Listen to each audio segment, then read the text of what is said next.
Mon père est mort en 68. Et en 68, pour aller à l'école, j'étais obligé d'utiliser la machette. Pendant que les autres avaient leur papa qui s'occupait d'eux, moi c'est la machette qui me permettait avec la daba. Et Dieu merci, le président Alassane est venu.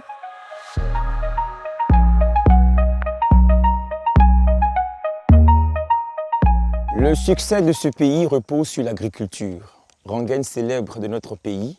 Pour qu'il y ait une agriculture forte, il faut également qu'il y ait un homme fort. Beaucoup d'efforts ont été entrepris, beaucoup reste encore à faire, c'est vrai, mais je pense qu'à mi-parcours, on peut être fier du travail que le ministre abat. Bonsoir Monsieur le ministre, nous sommes très heureux de vous recevoir dans ce cadre un peu spécial. Nous sommes d'autant plus émus que, connaissant votre calendrier très chargé, vous n'avez pas hésité à venir partager ce moment avec les jeunes que nous sommes. Vous savez très bien que au moment où le président Alassane Ouattara accédait au pouvoir, le constat a été fait qu'il y avait une crise avant qui a décimé toutes nos infrastructures de production. J'ai pu même dire que tout était devenu désuet. Et le président a mis en place une politique de développement dont l'objet consiste d'abord à réhabiliter tout ce qui a été détruit pendant la crise post-électorale et également de mettre en place un système qui consiste également à produire davantage pour permettre aux consommateurs ivoiriens de disposer de nourriture. Cela a été fait et nous avons donc initié la politique de PENIA, le programme national d'investissement agricole de première génération. Donc on sort d'une guerre, tout a été abîmé, il faut réhabiliter ce qui a été abîmé, produire pour les populations. Nous avons tellement produit qu'à un moment donné, le constat a été fait que tout ce que nous produisons n'arrive pas à la consommation forcément.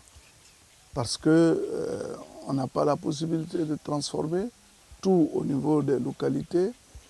On n'a pas également des centres de stockage des produits que nous avons sur le terrain.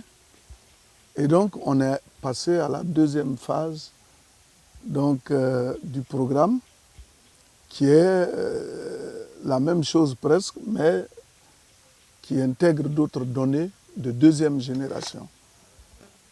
Le programme d'investissement agricole deuxième génération, c'est d'abord de produire, de stocker nos productions, de les transformer et de les envoyer à la commercialisation. Donc tout est intégré dans ce que nous faisons. Autrefois, les gens produisent, ils envoient directement. Maintenant, on produit, on a des centres de stockage. Ce qui peut aller directement sur le marché lait, ce qui peut être transformé également va à la transformation. Dans tous les cas, c'est de pouvoir nourrir les Ivoiriens de façon durable. Parce que près de 30 à 40% de ce que vous produisez ici dans les villages n'arrive pas au marché. Quand le commerçant vient, il ne prend que ce qu'il peut prendre, ce que son argent lui permet de prendre. Mais le reste là, entre les mains des paysans, alors que vous n'avez pas la capacité de consommer tout, mais c'est de façon vraiment triste que vous voyez vos productions en train de pourrir. Et c'est pour cela que nous faisons tout cela. Mais il y a une base qui sous-tend cette politique de programmes d'investissement agricole deuxième génération, ce sont les agropoles que nous avons initiés. Vous connaissez bien l'agropole du Bélier. On a commencé par l'agropole du Bélier qui a permis d'aménager des espaces où sont installés des jeunes qui déjà travaillent. On a même construit des châteaux d'eau, on a fait l'électrification de beaucoup de villages, on a également fait des ouvertures de voies et tout cela participe de la politique de développement rural qui est également est un démembrement de notre ministère. Alors donc, aujourd'hui, je suis à vous pour que vous puissiez me poser des questions sur la politique que nous menons, quelles sont les contraintes qui sont liées à cette politique-là, qu'est-ce qu'on peut faire pour les jeunes et concrètement, qu'est-ce que vous attendez de nous. C'est de ça je veux dire, mais soyez rassurés, depuis un moment quand même, les choses se passent bien. Et je suis heureux, d'autant plus heureux d'être avec vous que lorsque je regarde tour à tour vos visages, je me rends compte que ce sont des jeunes qui vraiment veulent s'intéresser à l'agriculture ou qui y sont déjà. Pour moi, c'est une grande satisfaction parce que la relève peut être assurée demain. Je fais champ de gombo, puis aubergine. Ouais. Mais le prix d'engrais là, c'est ça qui nous fatigue. J'aimerais que vous m'aidiez par rapport à ça. Ok, d'abord, je voudrais vraiment la féliciter. Vous savez qu'aujourd'hui, dans les productions maraîchères, tout comme vivrières, les femmes sont en tête de poule parce que les femmes s'intéressent plus à ces activités-là et je voudrais à travers elles rendre hommage à toutes les femmes de Côte d'Ivoire qui se battent au quotidien pour que le consommateur puisse disposer d'aliments pour nourrir sa famille. Et donc nous allons recenser cela pour savoir que l'un des problèmes que vous connaissez sur le terrain, c'est l'accès aux intrants.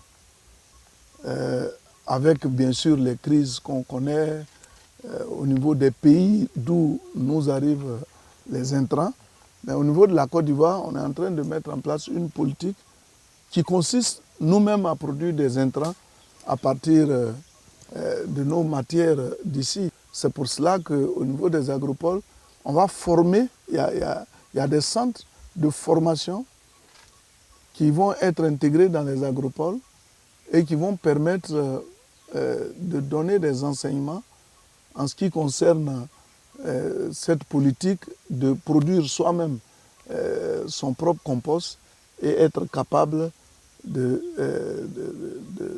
d'alimenter vos plantations. C'est pour cela que nous sommes là. Vous savez que le président de la République, son Excellence, M. Alassane Ouattara, a décidé que désormais, nous soyons plus proches de nos populations. Et c'est ce que nous faisons tous les jours. Bon, être avec vous également au champ, moi c'est mon quotidien, donc je ne suis pas surpris. Et ce n'est pas une innovation pour moi, puisque c'est mon quotidien. Mais venir également sous un arbre, un grand manguier, et puis voir des jeunes dévoués pour servir la cause de l'agriculture, on ne peut qu'en être fier.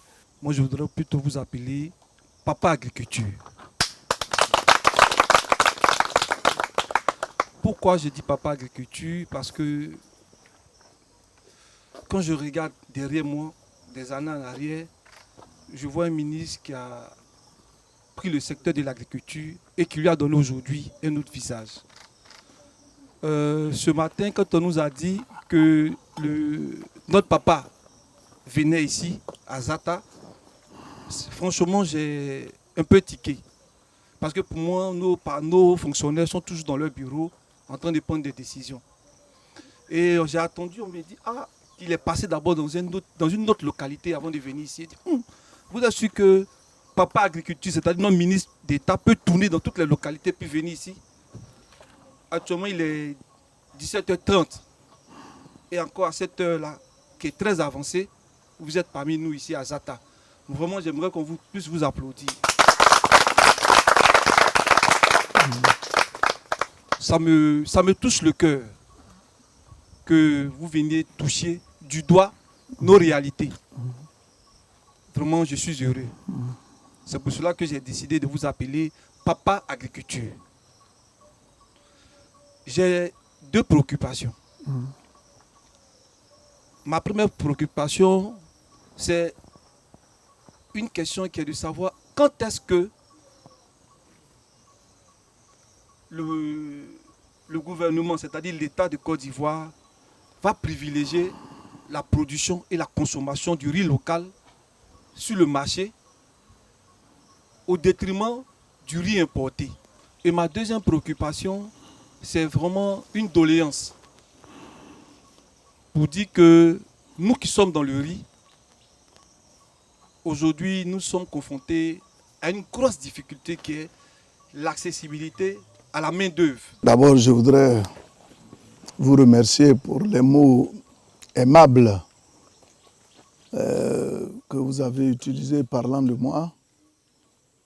Mais en réalité, si vous voyez que je fais tout ça, c'est parce que moi-même, je suis fils de paysan.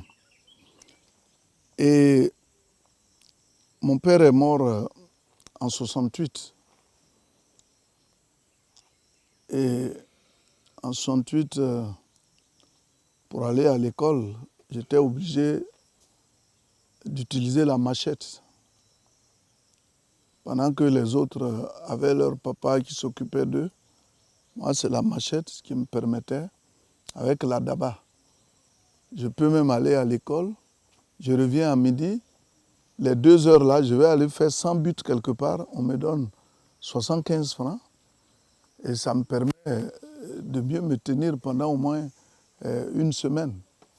Donc c'est dire que j'ai appris à faire l'agriculture. Et revenant sur ce que vous avez dit en ce qui concerne la production de riz, effectivement, à un moment donné, la Côte d'Ivoire était autosuffisante en production rizicole, dans les années 70, où il y avait la sauderie, où on avait même formé des jeunes au service militaire qui faisaient de la production de riz dans certaines localités. Et nous, on a assisté à tout ça. Mais là, le problème qui a été posé, c'est que le manœuvre, ou même le propriétaire même de la parcelle, quand on récolte son riz, lui-même il refuse de manger et il préfère manger le riz qui est importé, sous prétexte que le riz local n'était pas de son goût. Et c'est ce qui a fait que les choses se sont estompées et on n'a plus parlé d'autosuffisance en riz. D'autres sont venus, ils ont préféré promouvoir l'importation de riz parce qu'il y avait beaucoup de devises dedans.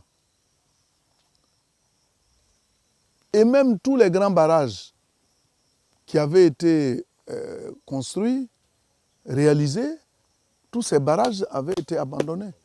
Lorsque vous allez au nord de la Côte d'Ivoire, Dieu merci, le président Alassane est venu. Le président, son Excellence, M. Alassane Ouattara, est en train de réhabiliter tous les barrages au nord. Des espaces sont aménagés pour y installer des jeunes qui font l'agriculture. Même ici, à Soubiakro, demain nous serons là-bas. Vous avez vu qu'on a réhabilité le barrage, on a fait des aménagements. Les jeunes également, ils sont. Allez-y également à Zata ici, on l'a fait. Donc c'est pour vous dire que tout est une question de volonté. Et vous dites, comment on va faire pour intéresser l'Ivoirien à consommer son riz? Mais aujourd'hui, le riz local est plus prisé que le riz importé. Parce que les semences qu'on utilise là-bas sont les mêmes semences que nous utilisons ici. Avant, c'est vrai, le riz local, ça avait quand même un bon goût. Moi, j'ai eu la chance, en 68, dans les années 60, je dirais même 66, 67, 68, j'étais enfant. Moi, mon oncle faisait du riz avec, quand on parlait de seau de riz. Mais j'ai failli devenir fou. Parce qu'à 5 heures du matin, nous devons être dans la plantation en train de crier. Souvent même, je dors et puis je crie. On dit, il y a quoi? Je dis, non, les oiseaux sont en train de venir. Ça vous fait rire? Mais oui, c'est un réflexe. Parce que tu es là, tu dis, ouais. Parce qu'on est en train de chasser les oiseaux. Et ça, c'est la réalité. Moi, j'ai vécu ça. Donc, vous avez parlé des filets. Il y a des gens même qui attachent des grelots et autres, ou bien des boîtes qui sont vides. Et donc, sous l'effet du vent, il y a un bruit sonore qui chasse les oiseaux. Bon, ça a toujours été le cas. Et je crois que vous avez fait une doléance, subventionner cela. C'est pour ça que j'ai dit que les agropoles sont la solution à tous ces problèmes. Vous savez, aujourd'hui, le cacao, c'est l'État de Côte d'Ivoire qui fixe le prix, puisque c'est régulé. Le café, le coton.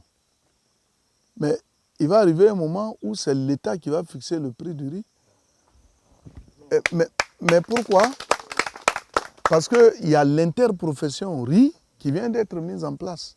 Vous avez un président qui vraiment joue un rôle important, M. Mori, qui est un grand opérateur dans le domaine du riz. Et vous allez voir que l'interprofession va jouer pleinement son rôle et on va régler tous ces problèmes-là. Mais lorsqu'on a fait la distribution des intrants avec la politique mise en place par le président de la République, son Excellence M. Alassane Ouattara, on est aujourd'hui à 1 550 000 tonnes de riz blanchi. Ce que nous produisons localement. On ne parle même pas du riz qui nous échappe, qui va ailleurs. Sans même parler également de ce qu'on met souvent dans les greniers pour sa propre consommation. Mais cela veut dire que nous pouvons atteindre nos objectifs puisque nous consommons 2 200 000 tonnes de riz. Et nous produisons 1 550 000 tonnes. Donc le gap, c'est de 600 à 700 000 tonnes. Mais on peut atteindre cet objectif-là. Et donc, vous devez vous intéresser à la production de riz. J'ai une question, deux suggestions.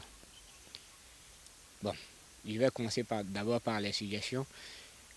Nous constatons que les prestations agricoles sont vraiment élevées pour les paysans que nous sommes. Et pour ce faire, nous souhaiterons que nous soyons mécanisés à titre personnel pour pouvoir mieux travailler sur nos parcelles. Voilà. Maintenant, ma deuxième suggestion, c'est les intrants que nous recevons. Nous recevons les intrants là, les engrais, une seule fois par an. Pourtant, on produit le riz sur 3 cycles. Donc, on aimerait savoir si est-ce qu'on ne peut pas donner les intrants, subventionner les intrants par cycle, ça va beaucoup nous aider aussi. Voilà. Souvent, on le fait à travers des regroupements, puisque l'État de Côte d'Ivoire ne peut pas remettre à chaque producteur du matériel agricole de dernière génération. Je veux parler des tracteurs avec tous les outils y afférents. Lorsque vous donnez un tracteur, il faut des laboureurs, il faut des pulvériseurs et il faut également des équipements à même d'arracher les troncs d'arbres coupés, tout ça. Et donc, on ne peut pas le faire pour les uns et les autres. C'est pour cela que nous le faisons en faisant des regroupements en coopérative. Mais l'expérience a montré que lorsqu'on le fait, que la machine tombe en panne, les gens l'abandonnent parce que n'ayant pas de moyens pour sa réparation. Donc, dans le cadre de notre politique, qu'est-ce que nous faisons? Et ce matin, on en parlait. Nous avons décidé, si vous avez vu au Salon de l'Agriculture, vous avez vu des centaines de tracteurs qu'on a remis aux planteurs. Mais ces tracteurs-là ne vont pas être remis individuellement. On avait montré 100 ce jour-là. Peut-être il y en a d'autres qui vont venir. Mais même si on doit donner à chaque agriculteur, il faut au moins 2 ou 3 millions de tracteurs, ce qui n'est pas possible.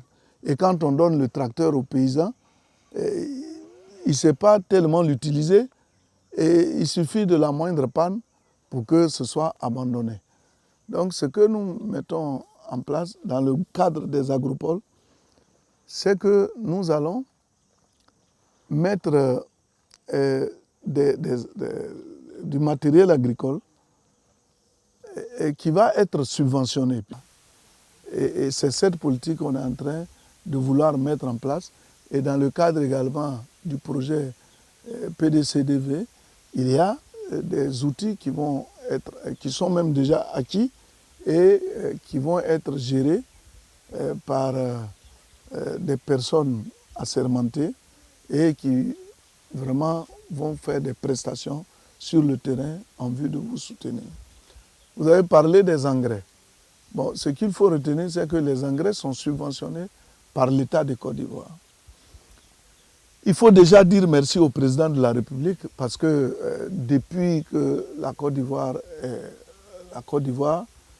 c'est l'une des rares fois où on voit un gouvernement qui se préoccupe de ses producteurs et qui vient leur donner des kits agricoles en vue de leur exploitation. Ça, c'est du jamais vu. Et les populations nous ont remerciés pour cela. J'ai 26 ans, je fais le manioc. Je n'ai pas assez de fonds pour faire un grand espace.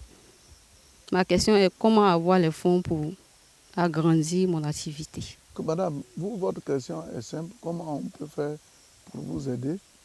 Pour vous aider, c'est simple. C'est que déjà, on peut vous donner des boutures. Ça, c'est important.